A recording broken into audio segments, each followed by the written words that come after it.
November 3rd, 2024, Desert Valley Studios, Nevada.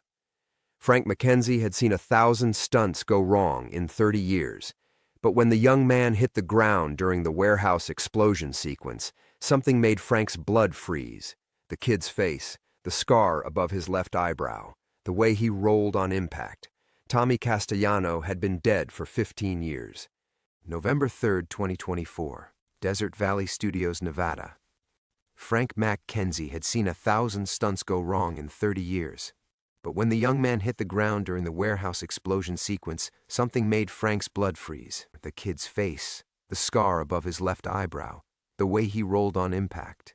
Tommy Castellano had been dead for 15 years.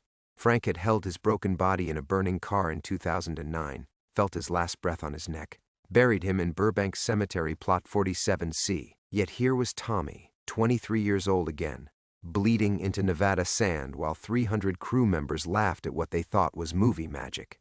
Chuck Norris walked over, looked down, looked at Frank, and instead of calling for paramedics, he whispered 4 words that changed everything. "We need to talk. Before we jump back in, tell us where you're tuning in from, and if this story touches you, make sure you're subscribed because tomorrow I've saved something extra special for you." The hook. Frank's mouth went dry as Chuck Norris's weathered hand gripped his shoulder. The action star's famous smile was nowhere to be seen, only the hard lines of a man who'd spent decades playing heroes and had learned when the cameras weren't rolling. "Not here," Chuck said quietly, his eyes scanning the chaos around them. The explosion had scattered debris across the makeshift set, and crew members were already moving in with brooms and equipment to reset for the next take. "Give me 10 minutes. Then meet me at craft services." Tommy, or whoever this was, hadn't moved since hitting the ground. Frank watched as 2 assistant directors approached the motionless figure, clipboards in hand, already discussing the next setup. In Hollywood, time was money, and a good stunt was just another checkbox on a production schedule. Frank's hands trembled as he lit a cigarette, a habit he'd kicked twice but never quite buried. 15 years. 15 years of therapy, guilt, and sleepless nights replaying that moment in the burning Mustang when Tommy's pulse had gone silent under his fingers. The kid had been trying to impress some producers with an unsanctioned car chase sequence. Frank had told him to wait for proper safety equipment, but Tommy was young and hungry and tired of being patient. The fire department had needed 3 hours to cut them both out. Frank survived with second-degree burns and a shattered collarbone. Tommy hadn't been so lucky. Or so Frank had thought. Desert Valley Studios was a step down from the backlots of Burbank and Atlanta, where Frank had once commanded respect and 7-figure budgets. These days, he worked security for B-movies and streaming content, checking IDs at the gate and making sure tourists didn't wander into active shots.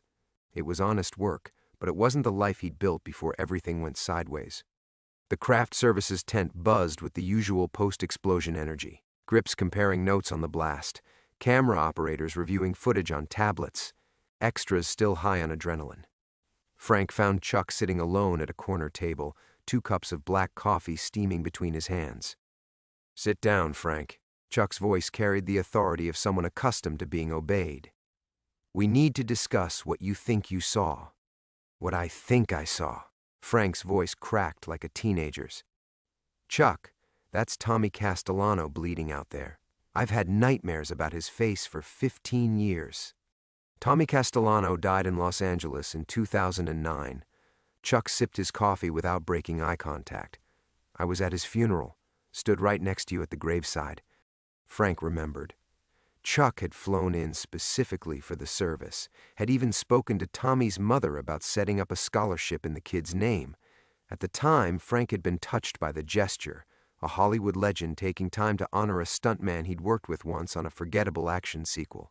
Then explained to me how he's lying unconscious 50 yards from here, looking exactly the same as he did the day he died. Chuck was quiet for a long moment, his fingers drumming against the plastic table.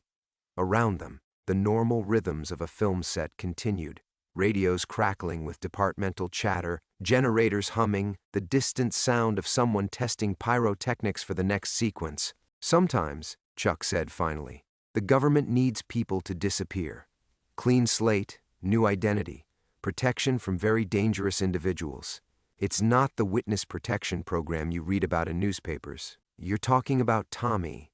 I'm talking about a young man who witnessed something he shouldn't have, something that would have gotten him killed if certain people had found him first. Frank felt the world tilt. The car crash. You're saying it wasn't an accident? The car crash was exactly what it appeared to be, a stunt gone wrong because a kid was trying to prove himself. But Tommy survived the initial impact. He was conscious when the paramedics arrived, conscious when they loaded him into the ambulance.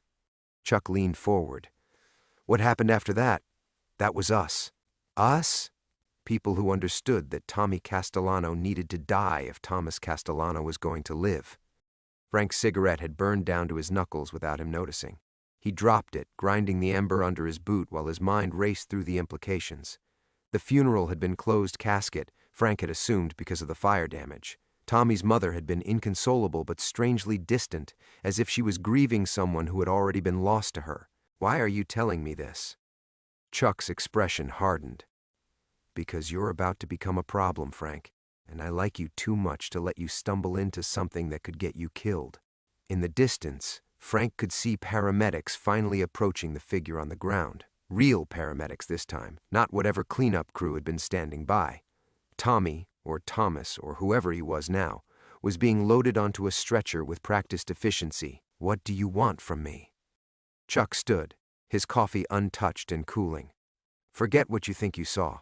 Go back to checking IDs and keeping tourists away from the cameras. Live your quiet life. And if I can't do that? The famous Chuck Norris smile returned, but there was nothing warm about it. Then we'll have another conversation, and you won't enjoy that one nearly as much. Frank watched Chuck disappear into the maze of equipment trucks, leaving behind only the faint scent of aftershave and the weight of an impossible truth. The coffee Chuck had ordered sat untouched, steam no longer rising from its surface, already growing cold in the desert air.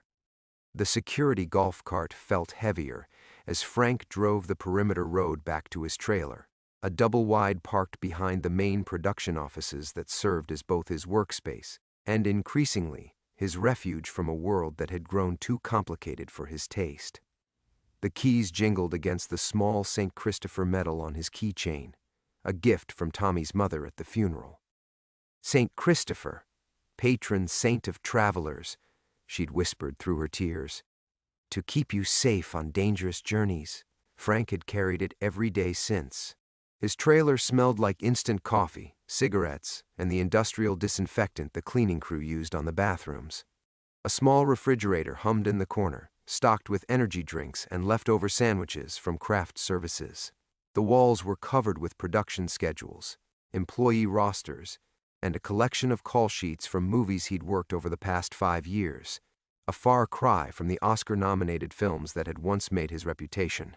On his desk, wedged between a stack of incident reports and his security radio, sat a framed photograph of Tommy Castellano at 23, grinning beside a cherry-red Mustang identical to the one that had killed him.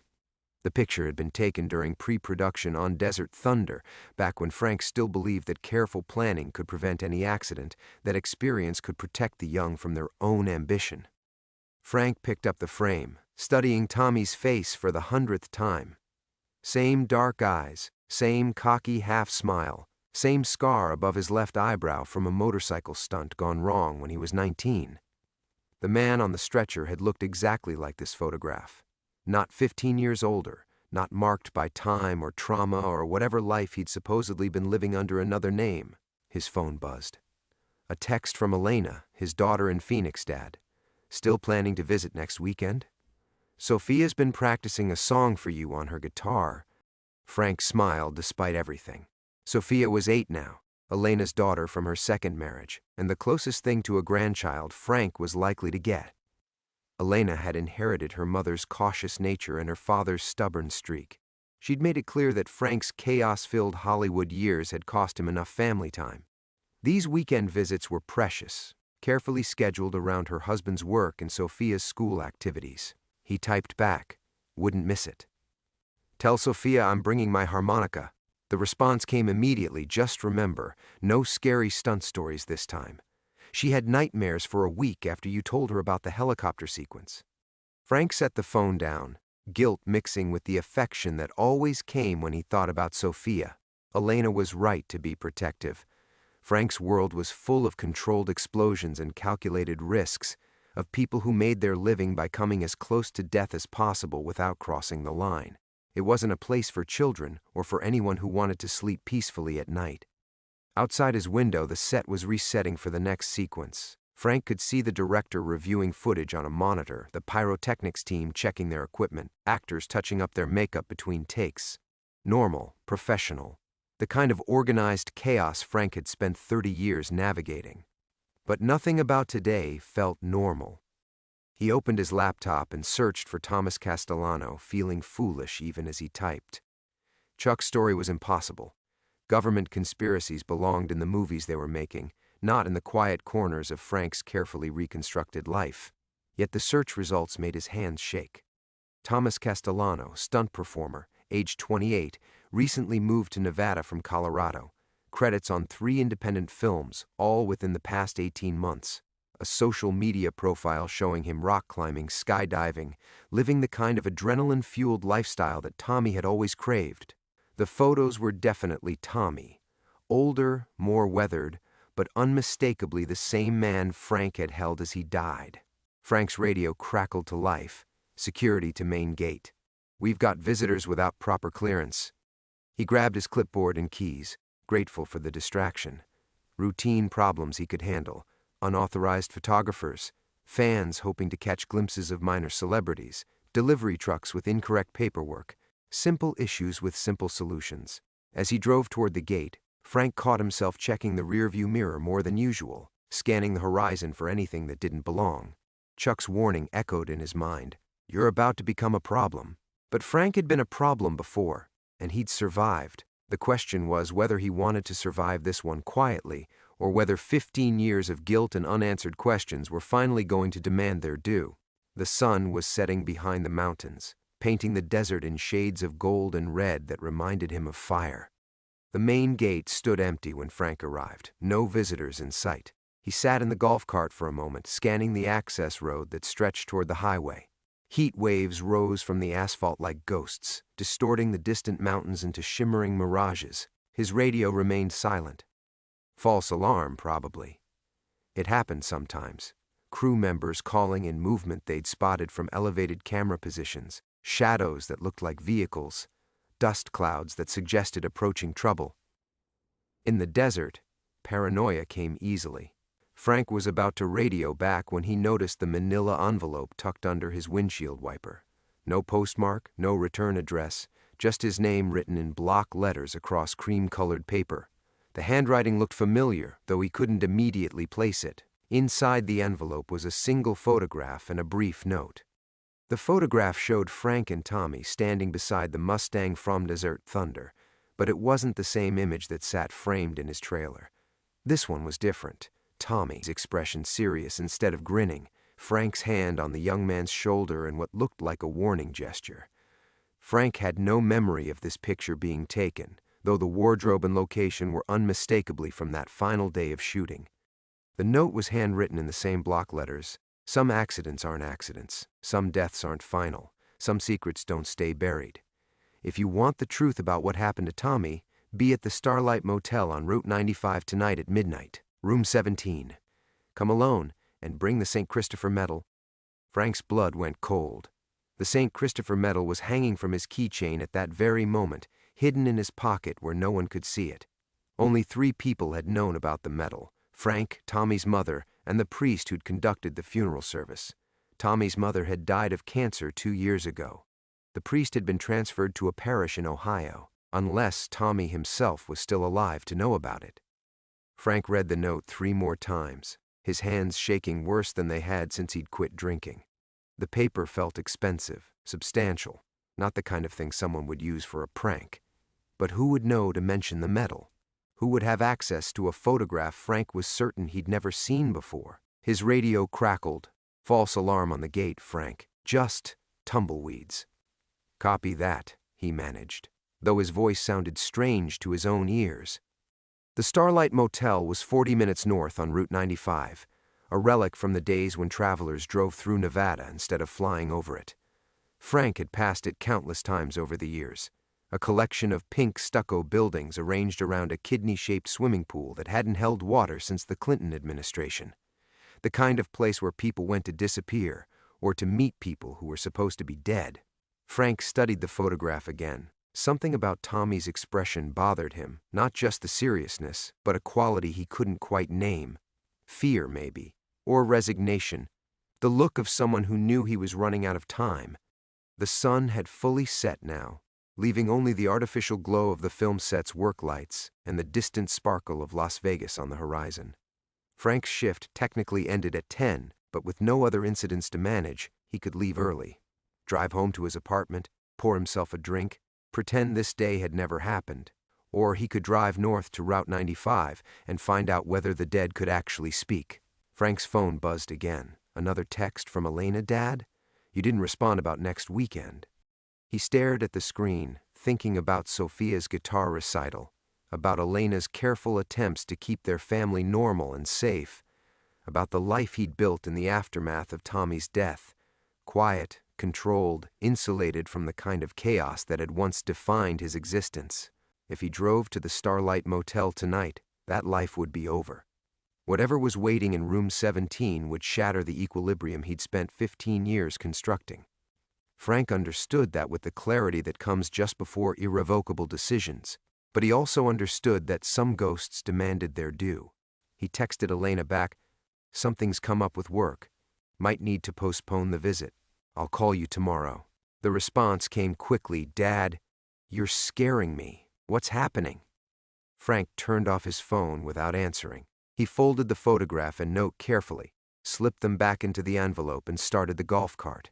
He had 3 hours until midnight, enough time to close up the security office, drive home to shower and change, and steel himself for a conversation 15 years in the making. The desert wind carried the scent of sagebrush and distant smoke as Frank drove back toward the production trailers.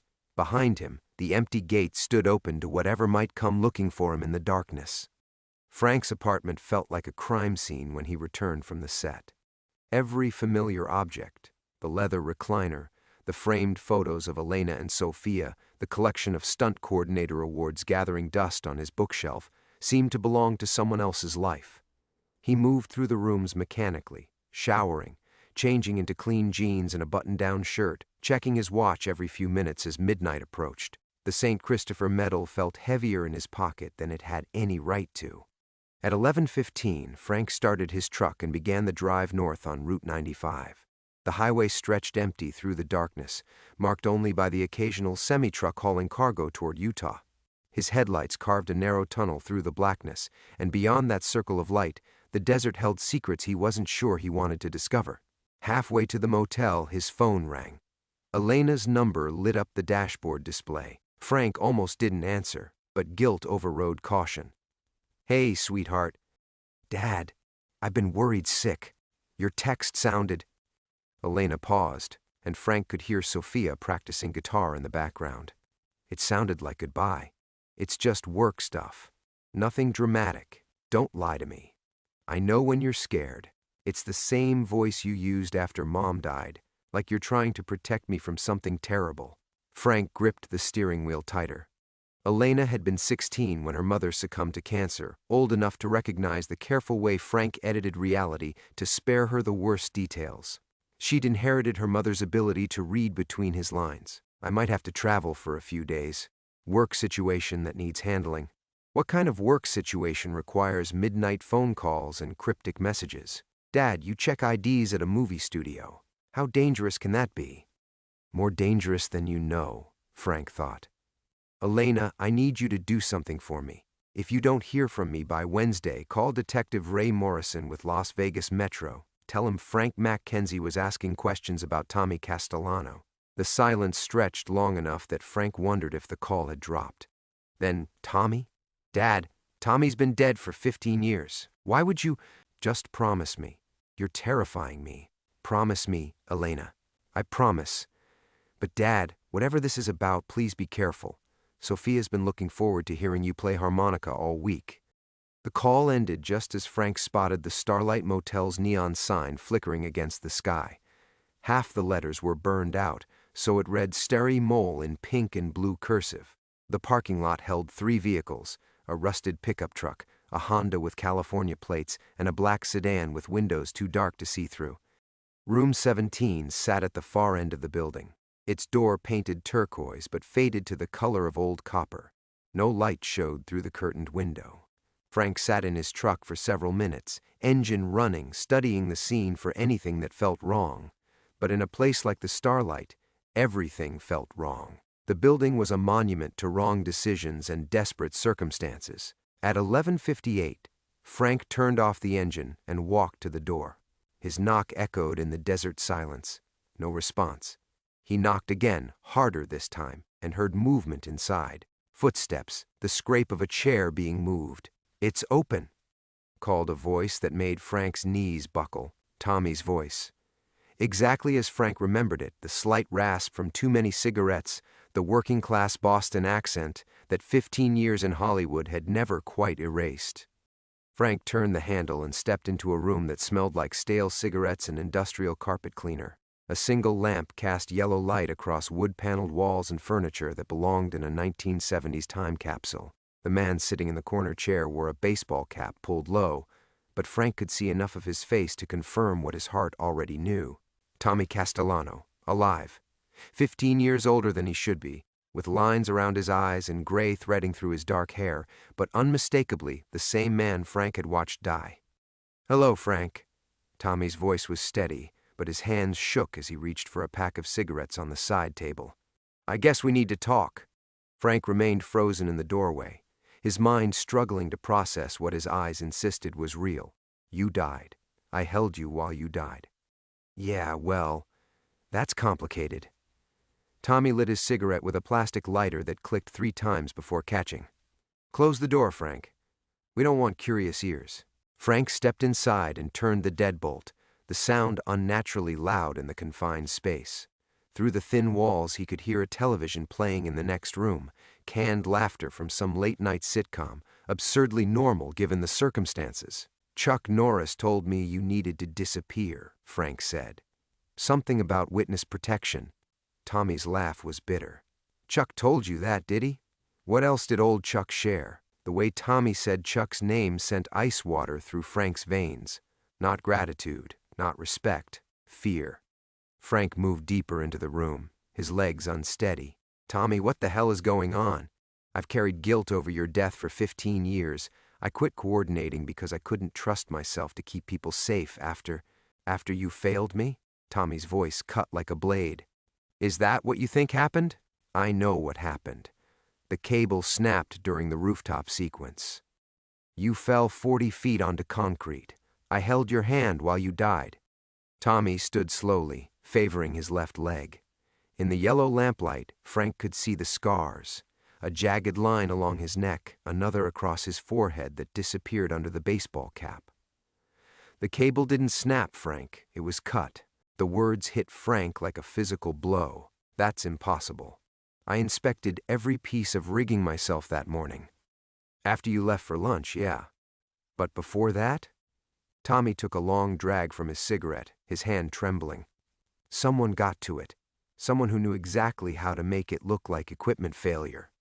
Frank's mind raced back to that day, the final stunt sequence for Desert Thunder. Tommy's big moment playing the villain's henchman who falls to his death after the hero cuts his climbing rope.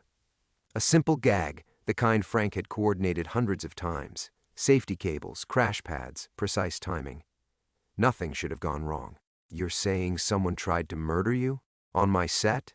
"Not tried." Tommy's laugh was hollow. "Succeeded, temporarily." Frank sank into the room's other chair, a vinyl monstrosity that wheezed under his weight. "I don't understand." "You weren't supposed to. That was the whole point." Tommy moved to the window, peering through a gap in the curtains. "Frank, what do you know about the film's financing? Studio money. Standard production deal. Wrong. Try again." Frank searched his memory. Desert Thunder had been a mid-budget action film, nothing special except for its surprisingly generous stunt budget. The producer had been a guy named Vincent Torino, New money from somewhere back east. Frank hadn't paid much attention to the business side. His job was keeping people alive, not counting dollars. Vincent Torino was washing money, Tommy continued. Lots of it. The kind that comes from very bad people who don't like loose ends. How do you know this? Tommy turned from the window, his face grim. 'Cause I was fucking his wife. The confession hung in the air like smoke. Frank remembered Torino's wife, Angela, 20 years younger than her husband, the kind of beautiful that turned heads on set. She'd visited during filming, always friendly with the crew, especially the younger guys. She was trying to get evidence, Tommy said. Financial records, wire transfer receipts, anything that could put Vincent away. She needed someone with access to his office, someone he wouldn't suspect. Jesus, Tommy, you were 28 years old. Old enough to think I was saving her. Old enough to believe we could take down the bad guys and ride off into the sunset together.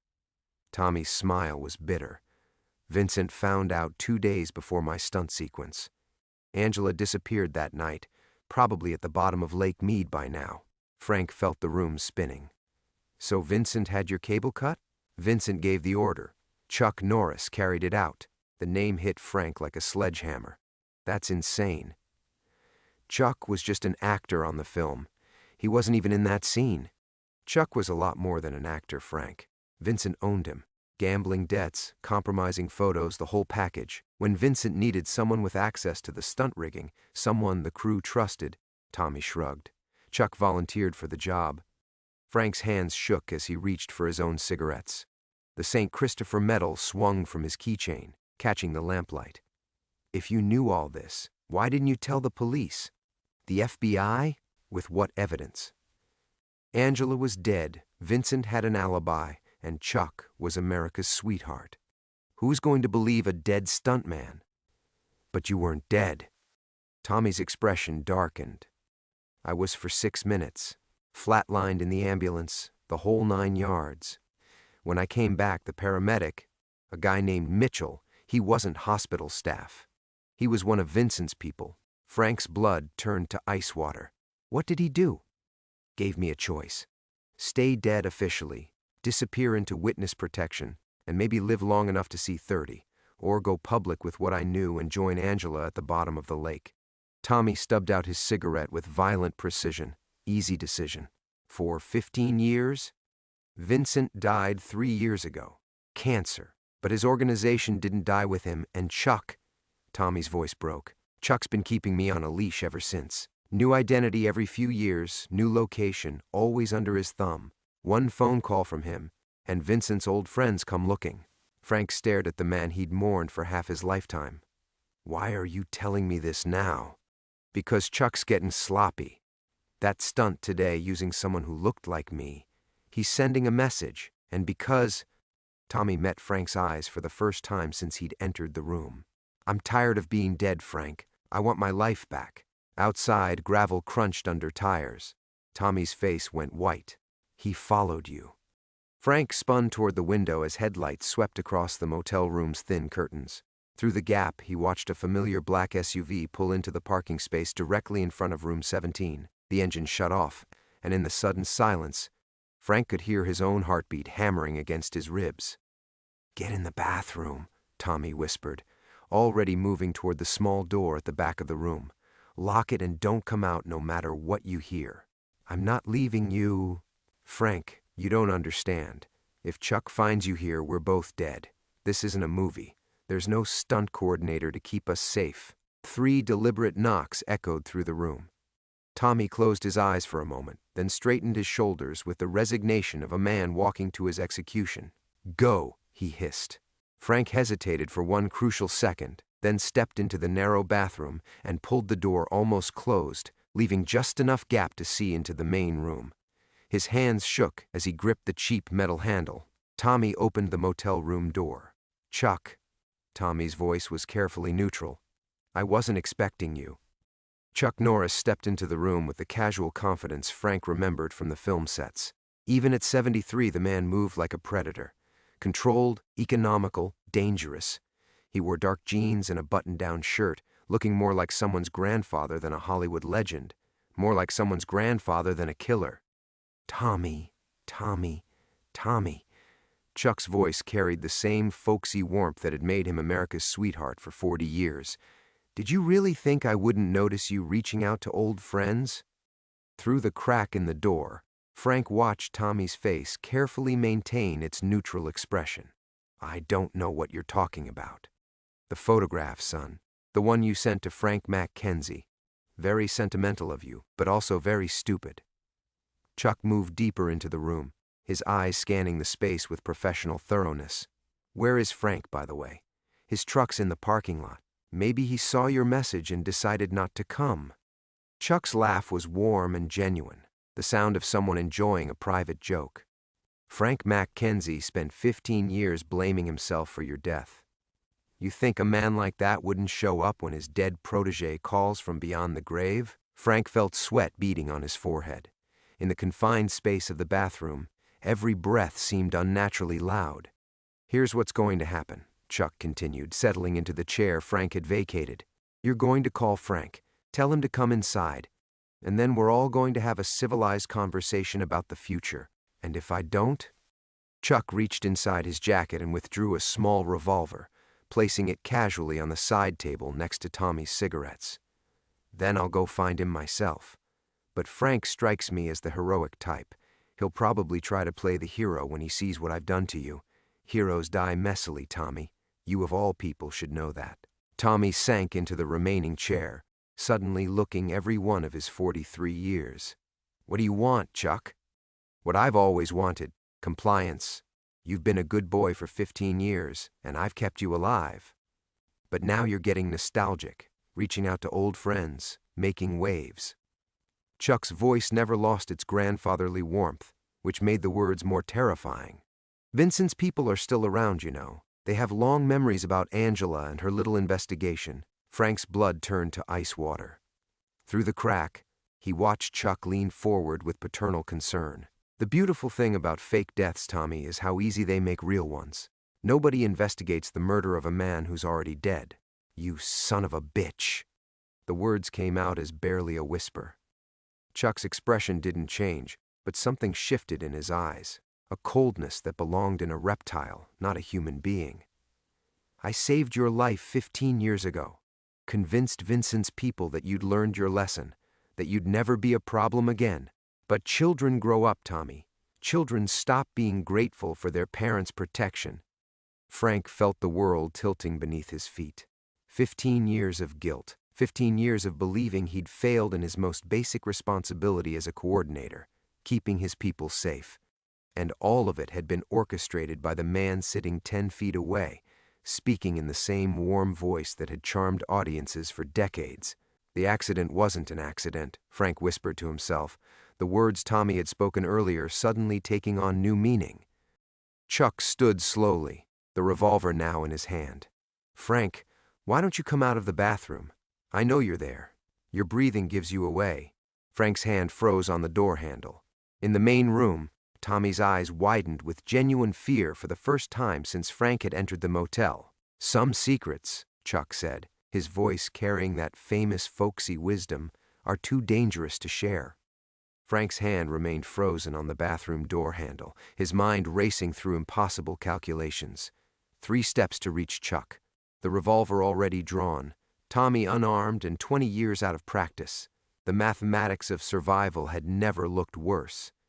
I can wait all night, Chuck said conversationally.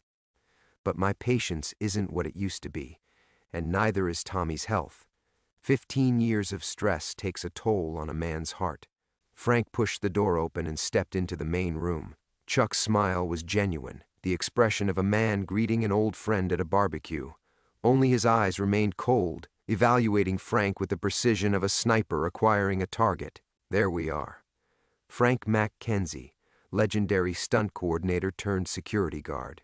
You know, I always respected your work. Very thorough, very professional. That's what made you perfect for this little charade. You used me.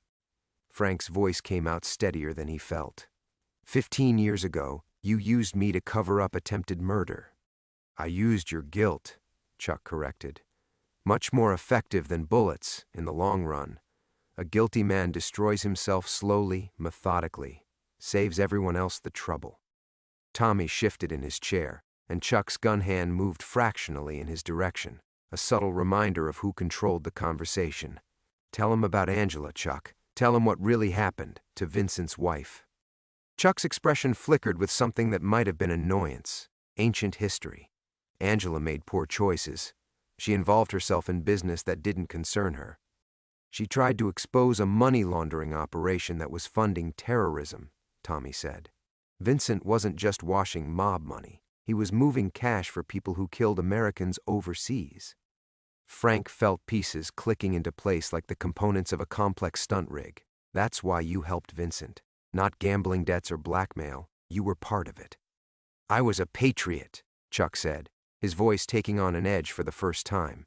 Vincent's operation was feeding information back to us. FBI, CIA, Homeland Security. We all knew about the money laundering because it was the perfect way to track terrorist financing. Angela's amateur detective work threatened a national security operation. So you killed her. I protected American lives. Chuck's mask slipped further, revealing something harder underneath the folksy exterior. Do you know how many terrorist attacks we prevented using Vincent's intelligence? How many American soldiers came home alive because we could track enemy funding? Tommy laughed bitterly. That's what you told yourself for 15 years? That you were the good guy?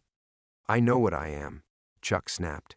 I know the difference between individual tragedy and collective survival. You and Angela were collateral damage in a war most people don't even know we're fighting. Frank studied the man who had destroyed his career and his peace of mind. Even now, caught in his own web of lies, Chuck Norris remained convinced of his righteousness. It was the most dangerous kind of delusion, the kind that justified any action, any betrayal, any murder. The operation ended with Vincent, Frank said. Why keep Tommy under your thumb? Because loose ends have a way of unraveling everything. Chuck's gun hand remained steady, pointed at Tommy's chest. And because some secrets are too dangerous for retirement. Frank glanced around the room, cataloging potential weapons and escape routes with the instincts of a man who had spent his life calculating risks. The lamp within arm's reach, the cigarette lighter on the side table, the door 20 steps away, assuming Chuck missed his first shot. Here's what's going to happen, Chuck continued. Frank, you're going to walk out that door and drive back to Las Vegas. You're going to forget this conversation. Forget this meeting, and go back to your quiet life checking IDs at movie studios. And Tommy? Tommy's going to take a little trip. Permanent vacation, you might say. Frank felt something shift inside his chest. A familiar sensation from his coordinating days when a stunt was about to go catastrophically wrong. The moment when careful planning gave way to pure instinct and desperate improvisation. You know what I learned in 40 years of coordinating stunts, Chuck?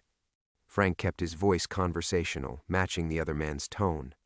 The most dangerous person on any set isn't the one with the biggest gun or the most experience. Chuck raised an eyebrow, indulging him. What's that, Frank? It's the one with nothing left to lose. Frank lunged forward, not toward Chuck but toward the lamp on the side table. His shoulder caught the revolver's barrel just as it fired, the bullet punching through the motel room's thin wall. The lamp exploded against Chuck's temple, sending him stumbling backward into the corner. Tommy was already moving, 15 years of pent-up rage propelling him across the room toward the man who had stolen his life. Outside, Frank could hear car doors slamming, more footsteps on gravel. Chuck hadn't come alone. Window, Tommy gasped, blood streaming from Chuck's fingernails across his cheek. Frank grabbed the unconscious man's revolver as sirens began wailing in the distance. Real or fake, help or more enemies, there was no way to know. The point of no return had arrived, and Frank Mackenzie was finally ready to stop running from the truth. Climax. Frank kicked the motel room's flimsy window screen with his boot heel, sending it clattering into the darkness beyond. The sirens were getting closer, too close to be coincidence. Tommy grabbed Frank's arm as they prepared to climb through. Those aren't cops, Tommy said, blood still streaming down his cheek. Chuck's people use police scanners, fake emergency calls. It's how they've stayed ahead for 15 years.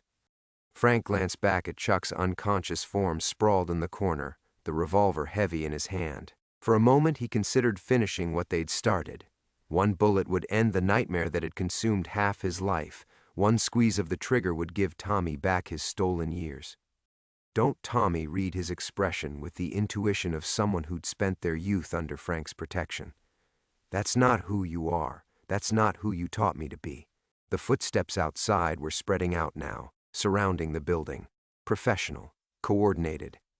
Frank could hear muffled voices coordinating positions, the kind of tactical precision that belonged to people who'd done this before.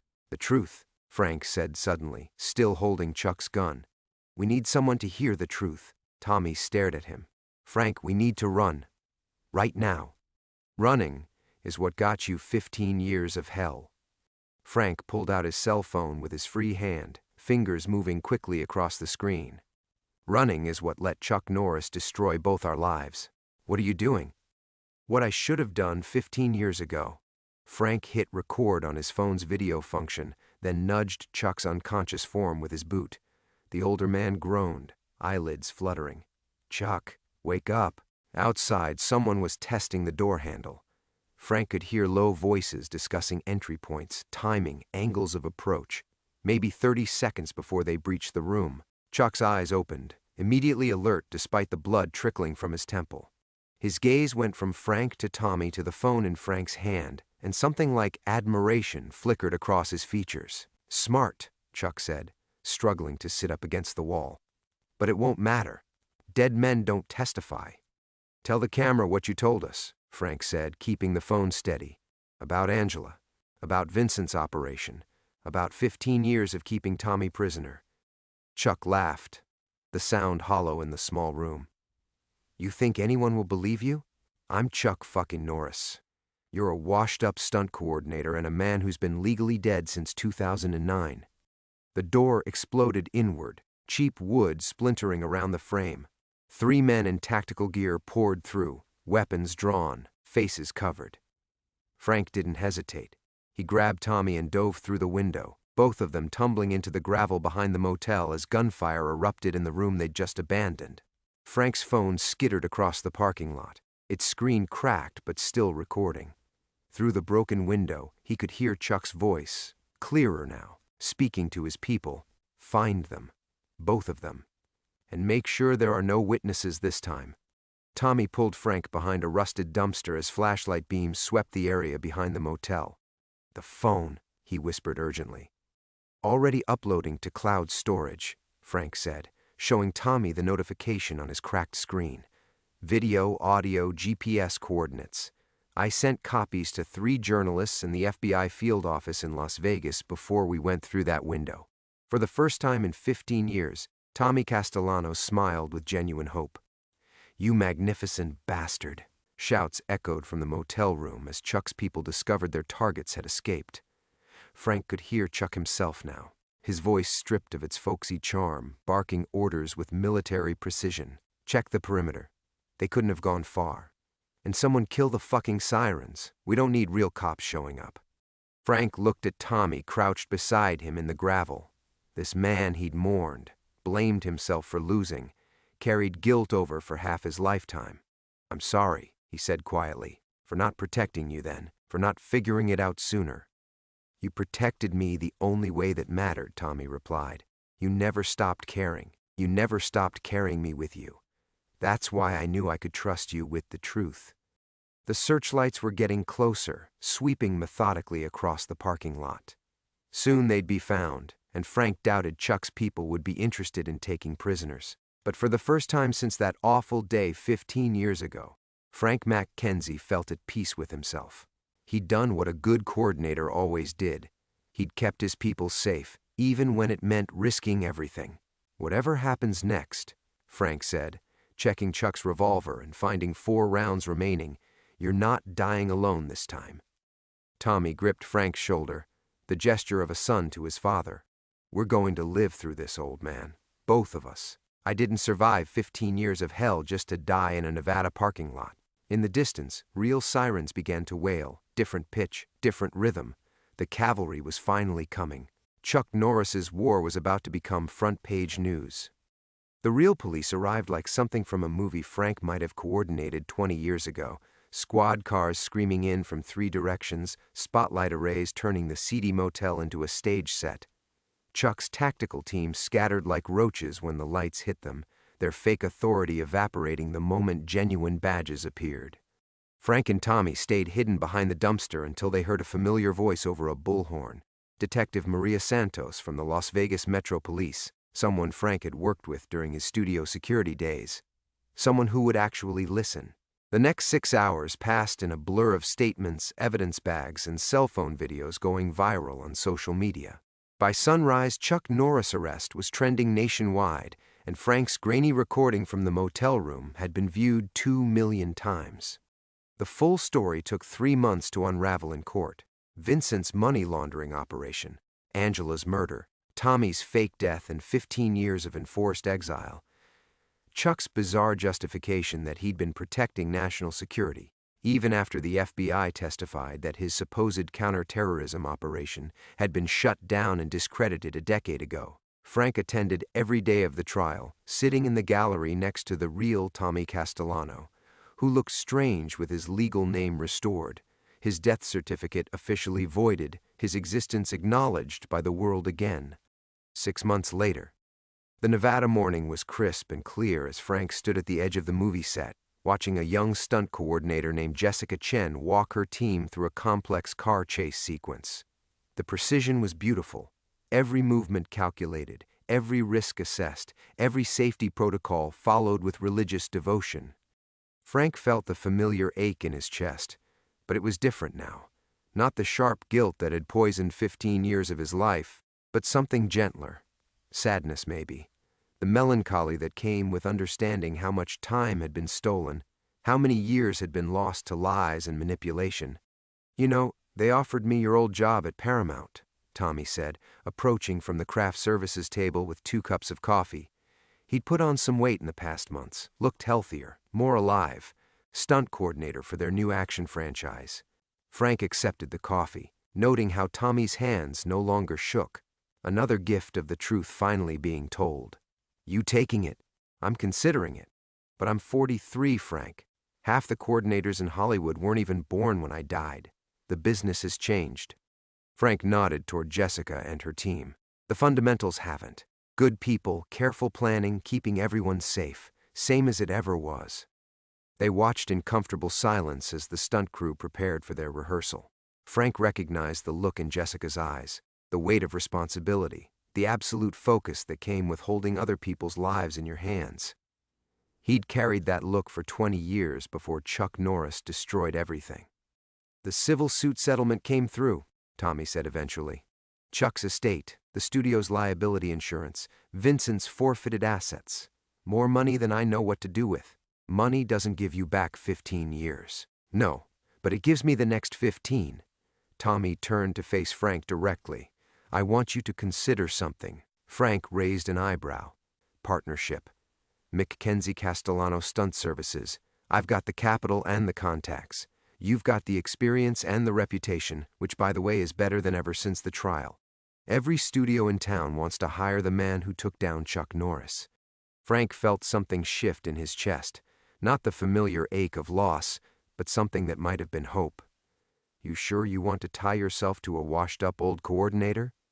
"You're not washed up, Frank. You never were. Chuck convinced you that one accident defined your entire career, but that was just another lie." Tommy's voice carried the certainty of a man who'd spent months in therapy, learning to separate truth from manipulation.